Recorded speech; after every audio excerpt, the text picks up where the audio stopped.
આની કાંધે હજારો વીઘા ખેતર ખેડીને હજારો મણ ધાનનું ઉત્પાદન કરીને મારા તમારા પેટ ભર્યા છે. બળદને રસ્તે તો રજળવા નહીં જ દે કે સદભાવના બળદ આશ્રમની અંદર હજારો બળદ આશ્રય લઈ રહ્યા છે. આ બળદો માટે ઘાસચારો, ખાણ, દાણ, ગોળ ખૂબ મોટા પ્રમાણમાં જરૂર પડતી હોય મારા વાલા. આ વિડીયો વધુમાં વધુ લોકો સુધી શેર કરજો, ખેડૂત મિત્રો સુધી શેર કરજો, દરેક ગામડાઓમાં શેર કરજો. અને આંખમાંથી આપજો દડ આંસુડા પડે છે.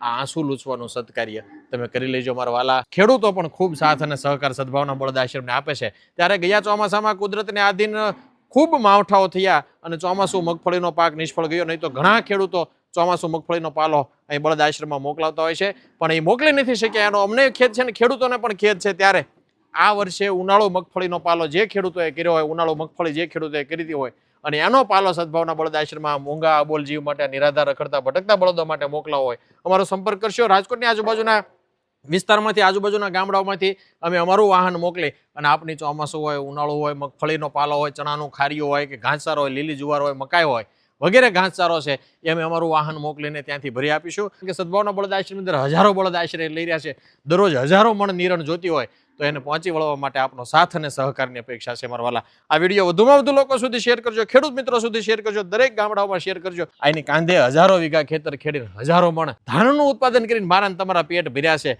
આ પેઢીઓ નિભાવી છે આપણી, તો આજે એનો નિભાવ કરવો એ આપણી ફરજ છે. ત્યારે એક એક બળદ હચવાય સદભાવના વૃદ્ધાશ્રમની જવાબદારી છે. સાથે તમારો સાથ અને સહકાર મળ્યો છે, મળતો રહે એવી અપેક્ષા સાથે સદભાવના બળદ આશ્રમ રાજકોટ.